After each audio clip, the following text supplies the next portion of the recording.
Hi guys, how you doing? Simon here in review camp. Hope you're well. Today we have a South Korean car. It's a mid-size SUV. Its parent company is Hyundai. It's this, guys. We have a Kia Sportage 1.6-litre petrol 4-cylinder manual. And so we're going to review this today, giving you the tour of the interior as well as the exterior. So don't forget, guys, to keep on following us, supporting us on YouTube and Instagram to get more of these cars reviewed and viewed, uploaded very soon. Thanks very much, guys. Thank you for the support. Now, just to bear in mind that so this particular model is the GT line. So the overall kit, the body kit, is much more, it's more superior, than the standard one. So what I mean by that, guys, from this car, you do get these massive creases here, which is quite sporty. I do like it. It has a really bold look to it. These lines here, silver line, that's pretty cool. I do like it. Makes car a bit more premium. Which continues down here. There as well, that's pretty cool. That's pretty premium. I do like the design. So it has a really bold look to it. However, guys, so this car's main rival, the Nissan Qashqai, is much more better looking from the front. And that's why I feel. I mean, maybe also the Mazda CX-5, which is this car's main competitors. But this particular model, this particular front grille, it's a bit decisive. I mean, some people like it, some people may not like it. So let me know, on the comments below, so what do you think of the front of this car? Now, the other thing on this car, you do get on this particular model, you do get LEDs, so daytime running lights there, and these, they are dots, 1, 2, 3, 4. This one in one is pretty cool. I do really like that. So I'll continue down here. This car also has parking sensors, guys. 1, 2, 3, 4. It doesn't have a front camera. There's no camera at the front, but there is a camera at the back, which I'll show you later. And if you want to follow me, guys, down here, so this car is also on the 19-inch alloy rims. They're really big, they're really chunky, quite sporty. I do really like this design. It's really cool design, looks really different, like a flame sort of design. That's pretty cool. I do really like that. If you want to come down, guys, this car also is the all-wheel drive. So it's an all-wheel drive 4x4. So so it has pickup and all that. That's pretty cool as well. So this car, there's chrome handles over here. That's pretty cool, really premium. I do really like that. Now to unlock the car, we have the keys in your pocket, guys. Just press this button here and you locks it, unlocks it. So if you want to put it back on again, turn it on again, and there we go. Really easy. That's really cool to have. If you want to follow me down, so the chrome effect, the aluminium also continues here, guys. You see that? All that continues all the way down the window. That's pretty cool. I mean, these roof rails are not really roof, they're just designed, but however, they are silver, they are chrome, aluminium, to give that more premium feel, which is pretty good. So you want to come down here, guys. So at the back, I mean, as I said earlier, guys, I like this car from the back rather than from the front. I mean, the back design looks really cool. I mean, these red lights continue down here, goes all the way here, goes there. That's pretty cool. I do really like that. Obviously, the silver chrome design continues here. That's pretty cool. I do really like that. Now, one thing, with Kia's, guys, just to bear in mind, it has a 7-year warranty. Which is industry leading. I mean, not all manufacturers give you a 7-year warranty with Kia. That's when you buy a new car from Kia, and that will come with it, which is great, which is fantastic. So in terms of the back, so this car also has parking sensors, 1, 2, 3, 4. It also has a camera down here. Open the boot, guys. It's not electric, so you have to do it manually by this button down here. You just lift it up, as you can see. So it's a nice, as you can see, guys, it's a nice square shape. So liter wise, so it's 490 liters. Which is a decent size. I mean, it's slightly bigger than Nissan Qashqai, which is this car's main rivals, which is good, which is a good thing. So one thing I love about this car, it has a really flat load bay. Can you see this, guys? It's really flat. So again, unloading, offloading certain things will be really easy. It's not that high, it's not that low, so it should be alright for most guys, most families. To unload and offload. This car also has this this silver shiny gloss design here, this feature here. So it's a nice square shape. So families, with prams and buggies and your local shopping, this in this capacity, this size of boot should be okay for most. In terms of this car's engine and performance, so this is a 1.6-litre petrol engine. So with a manual transmission, so it will produce 174 brake horsepower with 160 mile an hour top speed. Okay, so this car will return around 35 miles per gallon, which is pretty good considering it's a really, it's a mid-size SUV. It's quite a big car. It's quite powerful, for 1.6-litre petrol engine. But just to bear in mind, guys, that this car also comes with with diesel engines. From what I understand, Kia will be introducing for 2021, for the 21 models, a plug-in hybrid version of this car, so that we want to look forward to. But as far as this engine is concerned, it's quite economical, it's quite fast, so it's a mixture of both worlds. So if you're looking for a car around that category, this would be one to consider. Right guys, so we're in the car now.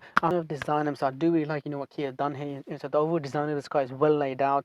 So this area here, which is your media controls for entertainment and all that, nice chunky buttons, really nice to use. I do really like it. So your this 7-inch touchscreen, it's a really nice position. I do really like it. So the overall design is really, it's not a design that's gonna give you the wow factor, but at the same time, it's not a design, the way it's laid out, the interior design that's gonna, is dull. So it's a mixture of both worlds. I just feel that this design, this Sportage, this particular model's design, is better than the Hyundai Tucson. But I'm not sure whether if it's better or good looking than the Nissan Qashqai. So please, let me know, guys. Put your comments below. What do you think of this interior design compared to its rivals? Now, in terms of quality, so this car does have a sufficient amount of quality used in this car. I do like so considering it's not a premium brand, but there are silver, aluminium gloss shiny stuff down here used here, which continues down here. There's black gloss shiny here, which is quite cool. I do really like that. And that's there's aluminium used on a steering wheel that I really like. Door handles made aluminium, that's pretty cool. I do like that shiny gloss down here used for your driver control for your windows and everything. That's pretty cool. And there are a few plastics as well, guys. There's this is plastic. See all this plastic down here. However, this is soft. These are all soft, nice and soft. This is all soft here. I do really like it, soft here. In that, I do really like this shiny gloss down here. So what I'm trying to say, guys, this car is does have a few plastics, but at the same time it does have a few leather and soft touches as well. Right, guys, now so in terms of seats are concerned, so I do like the seat. It's a two-tone color, guys. It's beige, from the center, and it's like a black, it's like a dark gray sort of color, on the side. So it's really nice. It's leather, it's really comfy. So because this is an SUV, guys, it's quite high in the car, which gives you really good visibility all around. That's pretty good, So, but overall, it's quite comfy, on long distances, and it should be okay. So just driving around town in this car, with these seats, it would be no issues whatsoever. So one thing I also like to note that because of this two-tone color on the seats, it also continues down here on the sides, on the on the doors as well. It's a two-tone color. It's sort of beige down here and it's black down here. So it continues all within the interior design, the interior color, which is quite cool as well. Steering wheel itself, guys. Now this is, as I said, this is the GT line. So it has the GT logo down here. It has a flat steering design at the bottom here, which is quite sporty. I do really like that. As I said earlier, this car also has the chrome aluminium design used on the steering wheel, which is quite premium. That's a cool design. It has sports grips down here, nice chunky sports grips. That's pretty cool. So obviously on the steering wheel you have your controls. On the right hand side, your controls for your cruise control, modes, reset, set. On your left hand side, your control for your telephone, answer, volume, media, and everything. Cool. So nice and easy, nice and chunky, no issues whatsoever. On the left hand side, you have the controls for your automatic lights, indicator lights, the all automatic. On the left hand side, your controls for your wipers, front and back. Again, the all automatic. It has five modes, which you can set. That's pretty cool. So this car also has a steering wheel adjustment for height and reach, as you can see, guys. So that's really handy. That's pretty cool to have.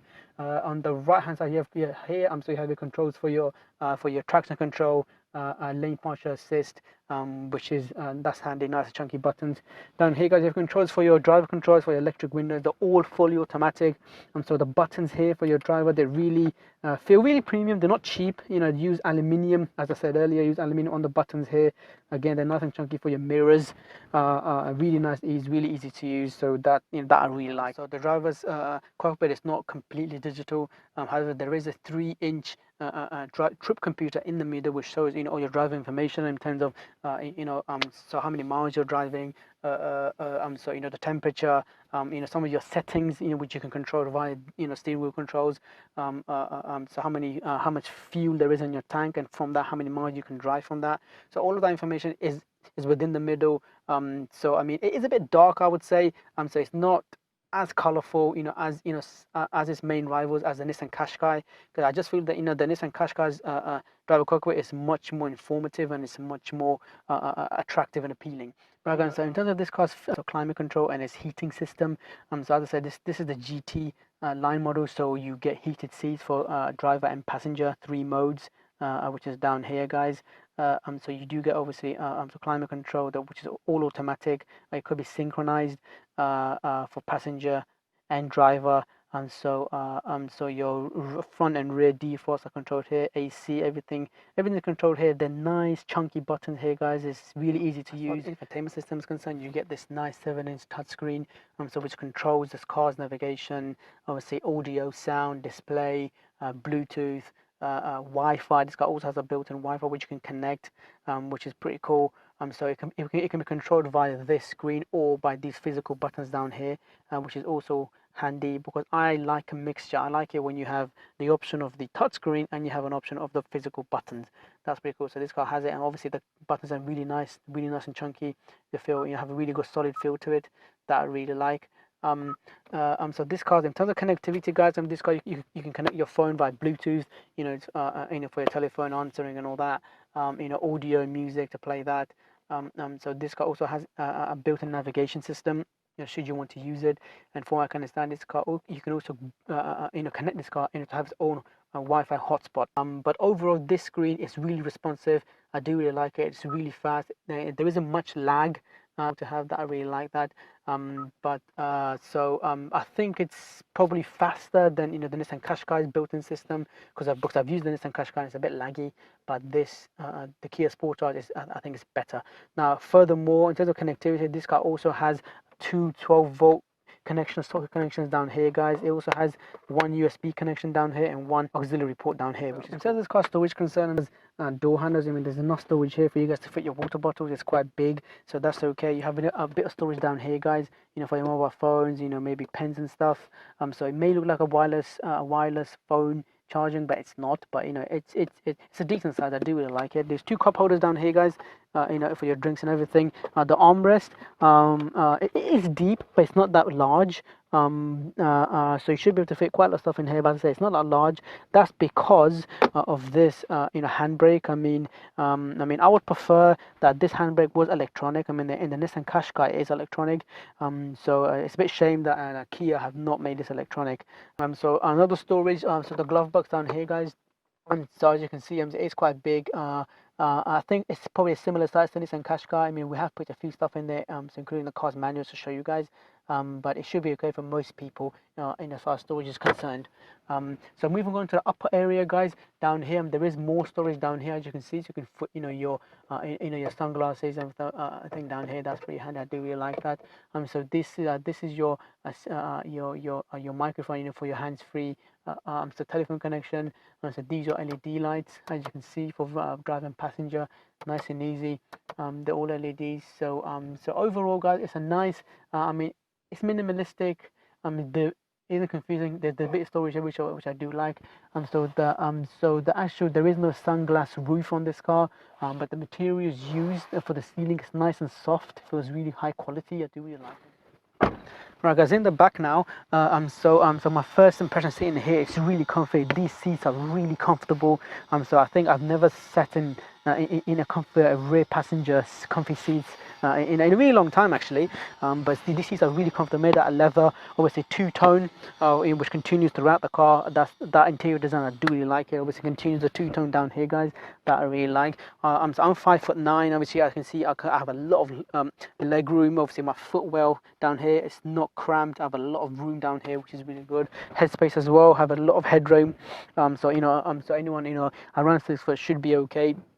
So obviously this is GT-LINE. Obviously what you get, guys, so you get heated seats at the back, for your rear passengers, which is cool. You don't get that in the Nissan Qashqai, that I know. So you do get in the Kia Sportage. So your electric windows, the buttons here made out of chrome aluminium, really solid. I do really like the shiny gloss continues down here. There's storage here, guys, as well, for your drinks, for your passengers there as well, that I really like. So these window, guys, is really massive, shedding a lot of light. So kids sitting in the back, they're not going to feel dark, claustrophobic. That's pretty cool. This car also has, these pockets down here, for your kids' tablets and magazines, which is pretty cool. Climate control is over here, controlled here. Silver aluminium design over it to give it that premium feel design. That's really like. You also get a 12-volt socket here, guys, connection should you need to use it, for charging a mobile phones or tablets for your kids. Handy, I like that. And I consider this car is a manual, it's not automatic. You do get a hump here, guys.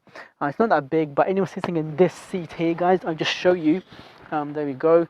It's okay. I mean, it's soft. I mean, it is quite high in the car, but it should be okay. I mean, ideally not for an adult, but 3 adults in this car, it should be okay. It's quite a wide car. It should be right. So capacity-wise, it should be okay. So you do get ISFS connections for your child's seats, 2 there and 2 here. They're dead easy to use. That I really like. That should be okay. You also get an armrest, guys. So, made out of leather, 2 cup holders for your drinks and everything. That's pretty cool. I do really like that. You also get a light here, guys, for your rear. 1 button. There we go. Nice and easy to use. You also get these handles here and a hooker here. Should you want to hang stuff, rear passengers, handy. That's really, I do really like it. So overall, guys, it's a wide car. It's a high, wide car. There's enough room. You know, you don't feel cramped. It is more, I think, more spacious and more comfy at the back than Nissan Qashqai, because I have sat in Nissan Qashqai. It is good, but I just feel that the Kia Sportage, I think it's a bit more roomier and it's more capacity in the back for rear passengers. Right, guys, what I think of this car, the Kia Sportage, it's a really good car, guys. It's a really good all-rounder car. So I do really like it. So it's roomy at the back for rear passengers. It's upmarket. Okay, this front look of the car is a bit decisive. Some people may like it, some people may not like it. Certainly, so the Nissan Qashqai is much more good-looking. However, this car, so as I said, so the cabin is well laid out. It's really easy to use. Nice chunky buttons. Functionality-wise, the tech is really responsive. The touchscreen. So it should be good for most families in looking for a car that's a mid-size SUV that's value for money. This car certainly is value for money. So I hope you like this video, guys. Don't forget to subscribe on YouTube, follow us on Instagram to view more of these cars that will be coming your way very soon. Thanks very much, guys.